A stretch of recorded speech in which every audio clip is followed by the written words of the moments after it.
हम लोग आगे एक नए वीडियो पर आज हम लोग देखने वाले हैं बिहार पुलिस से जुड़ी हुई इंपॉर्टेंट क्वेश्चन।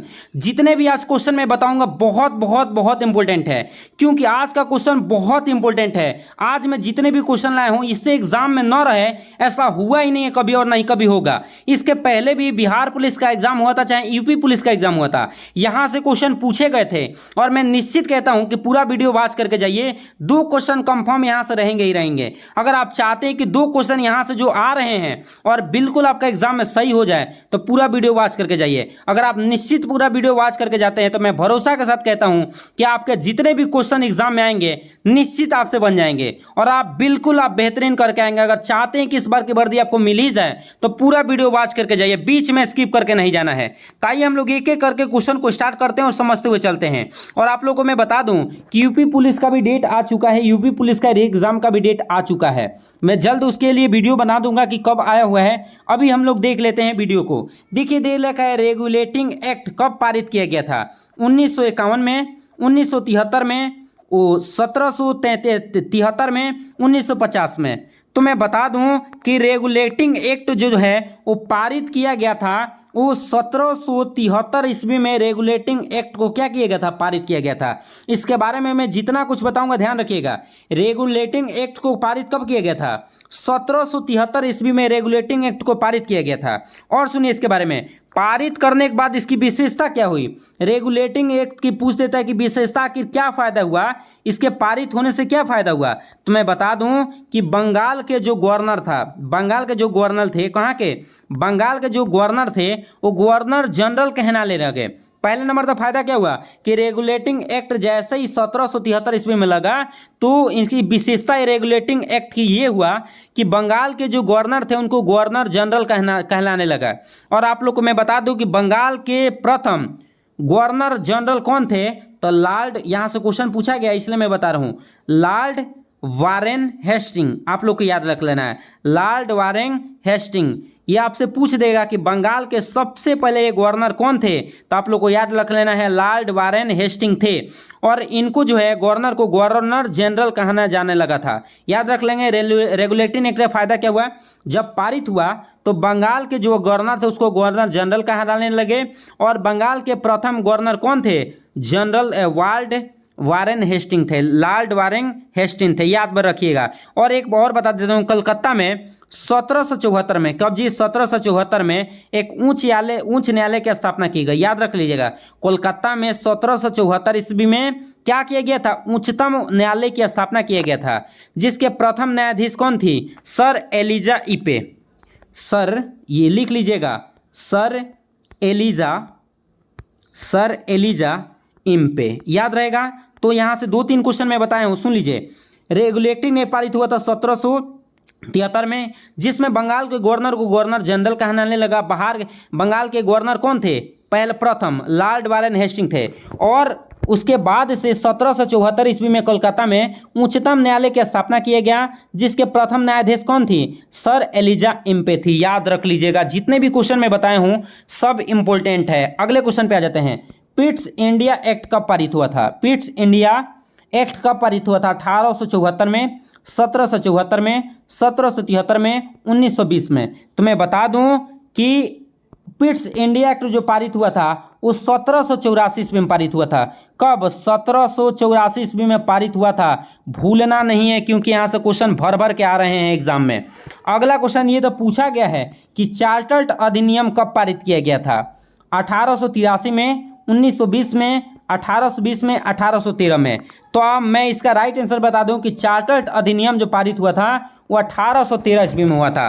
कब हुआ था? 1813 में ईस्वी में हुआ था। और चार्टर्ड अधिनियम की विशेषता क्या थी? तो सुन लीजिए, आप लोग याद रखिएगा कि चार्टर्ड अधिनियम से विशेषता ये निकला कि कंपनी के व्यापारिक एकाधिकारी समाप्त कर दिएगा, परंतु इसका चीन से व्यापार और चाय के व्यापार पर एका अधिकार बना रहा। मतलब जो भी किसी का अगर अधिकार रहा करता था कंपनी पे, उसको एक का किसी का अधिकार को क्या कर दिया गया था, खत्म कर दिया गया था। लेकिन चीन से जो व्यापार और चाय का व्यापार हो रहा था उसमें बनाया जा रहा था, याद रखिएगा। और इनमें भारतीयों की शिक्षा के लिए चार्टर्ड अकाउंट बनाए गए थे कि भारतीयों को क्या दिया जाए, शिक्षा दिया जाए। चार्टर्ड अधिनियम के द्वारा ही भारतीयों को शिक्षा देने के बारे में क्या किया गया, सोचा गया। और ईसाई कमिश्नों को धर्म प्रचार करने की क्या मिली, छूट मिली। सुनिएगा, चार्टर्ड अकाउंट के अनुसार ही भारतीयों को शिक्षा के लिए प्रोत्साहित किया गया और लाख रुपए प्रति वर्ष का प्रावधान भी किया गया। और ईसाई जितने भी थे, ईसाई मशीनरियों को धर्म प्रचार करने की क्या मिला था, छूट मिला था, याद रख लीजिएगा। अगले क्वेश्चन पे आ जाते हैं। अगला क्वेश्चन देखिए, ये भी बहुत इंपॉर्टेंट है कि संविधान सभा की प्रथम बैठक कब हुई थी। 4 मार्च 1946 को, 9 दिसंबर 1946 को, 11 दिसंबर 1946 को, सभी को। तो मैं बता दूं कि संविधान सभा का प्रथम बैठक जो हुआ था वो कब हुआ था, आप लोग बताइए। तो मैं बता दूं कि इसका राइट आंसर होने 9 दिसंबर 1946 को संविधान सभा का प्रथम क्या हुआ था, बैठक हुआ था, जिसके अस्थायी अध्यक्ष किनको बनाया गया था, डॉक्टर सच्चिदानंद सिन्हा को। याद रखिएगा कि 9 दिसंबर 1946 को संविधान सभा के प्रथम बैठक हुई थी, जिसमें डॉक्टर सच्चिदानंद सिन्हा को अस्थायी अध्यक्ष क्या किया गया था, बनाया गया था। यहाँ से 2 क्वेश्चन मैं बताया हूँ, याद रख लीजिएगा। अगला क्वेश्चन देखिए क्या है कि संविधान सभा के अस्थायी अध्यक्ष कौन चुने जाए। अस्थायी अध्यक्ष कौन थे, अभी बताया, डॉक्टर सच्चिदानंद सिन्हा थे। और वही उसके बाद से जो चुने गए, कौन चुने गए, यहाँ पे देख रहे हैं दे रखा है कि अस्थाई कौन चुनेगा। अस्थाई सच्चिदानंद सिन्हा थे, तो अस्थाई कौन थे, डॉक्टर राजेंद्र प्रसाद, नेहरू जी, अंबेडकर, पंडित जवाहरलाल नेहरू। तो मैं बता दूं कि डॉक्टर राजेंद्र प्रसाद को संविधान सभा के अस्थाई अध्यक्ष के रूप में क्या किया गया, चुना गया। और कब चुना गया, तो 11 दिसंबर 1946 को। इस 11 दिसंबर 1946 ईस्वी को याद रख लीजिएगा।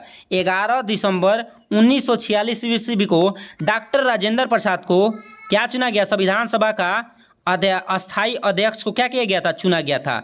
याद रख लीजिएगा, बहुत इंपॉर्टेंट है। उपाध्यक्ष के रूप में कौन थे, हरीश चंद्र मुखर्जी को चुना गया था। याद रख लीजिएगा, क्या क्या, संविधान सभा के अस्थाई सदस्य कौन थे, सच्चिदानंद सिन्हा। अस्थाई कौन थे, डॉक्टर राजेंद्र प्रसाद।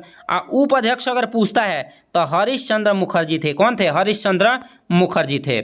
याद रख लीजिएगा। अगला क्वेश्चन देखिए क्या है कि कहाँ के संविधानों को वकील का स्वर्ग कहा गया। यहाँ पे स्वर्ग लिख लीजिएगा, भारत के, पाकिस्तान के, चाइना के, अमेरिका के। तो मैं बता दूं कि भारत के संविधान को वकीलों का क्या कहा गया है, स्वर्ग कहा गया है। वकीलों का क्या कहा गया है, स्वर्ग कहा गया है। ये बहुत इंपॉर्टेंट है। अगला क्वेश्चन भी बहुत इंपॉर्टेंट है। संविधान निर्माण किसके द्वारा पेश उद्देश्य प्रस्ताव के साथ हुआ था।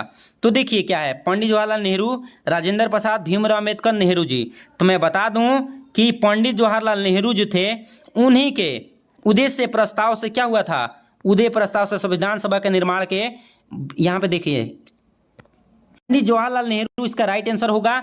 ये प्रस्ताव कब दिया गया था, 13 दिसंबर 1946 को। कब, 13 दिसंबर 1946 ईस्वी को। ये बात याद रख लीजिएगा। अगले क्वेश्चन पे आ जाते हैं। अगला क्वेश्चन भी देखिए, बहुत इंपॉर्टेंट है। अगला क्वेश्चन भी यहाँ से जो पूछा गया ना, बहुत बहुत बहुत ज़्यादा इंपॉर्टेंट है। और ये जितने भी क्वेश्चन बता रहा हूँ ये सब एग्जाम वाले हैं। कि राष्ट्रीय ध्वज जब भारतीय संविधान सभा द्वारा अंगीकृत किया गया। देखिए, राष्ट्रीय ध्वज को कब भारतीय संविधान द्वारा अंगीकृत किया गया।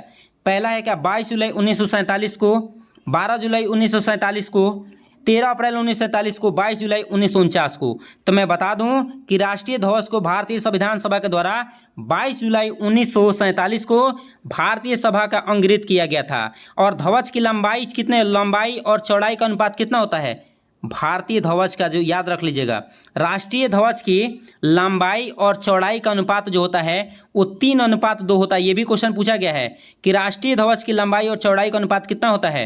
तो याद रख लेना, 3:2 होता है। ये बात याद रख लीजिएगा, ये बहुत इंपॉर्टेंट है। अगला, अशोक चक्र में तीलियों की संख्या कितना होता है, 25, 22, 24, 28। तो मैं बता दूं कि अशोक चक्र में 24 तीली होती है। कितनी होती है, 24 तीली होती है। इस बात को याद रख लीजिएगा, जो केंद्र में होती है। अगला क्वेश्चन भी बहुत इंपॉर्टेंट है कि भारत के राष्ट्रीय चिन्ह कहाँ से लिया गया है? सारनाथ के अशोक स्तंभ से, दिल्ली के लाल किला से, दिल्ली के मंदिर से, सभी।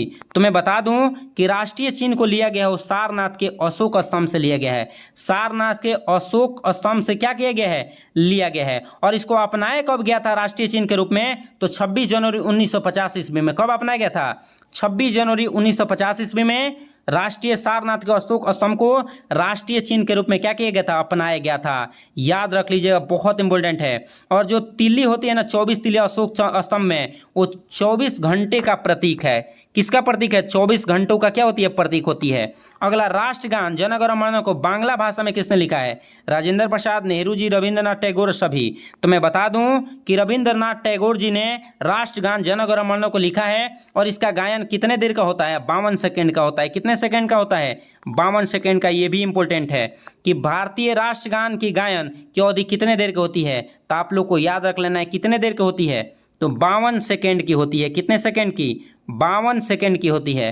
भारत का राष्ट्रीय गीत कौन सा है? वंदे मातरम, जन गण मन, दोनों इनमें से कोई नहीं। देखिए, राष्ट्रगान कहेगा, राष्ट्रगान में जन गण मन आता है, गान देगा तो यहाँ पे राष्ट्रीय गीत लिखा है, तो गीत लिखा है तो वंदे मातरम है। और वंदे मातरम जो गीत लिखा गया है वो संस्कृत में लिखा गया है। किस में लिखा गया है? संस्कृत में, याद रखिएगा। और ये जन गण मन बांग्ला भाषा में लिखा गया है। तो वंदे मातरम संस्कृत में लिखा गया है। और इसके लेखक कौन है? आप लोग जानते होंगे। इसके लेखक कौन है बताइए?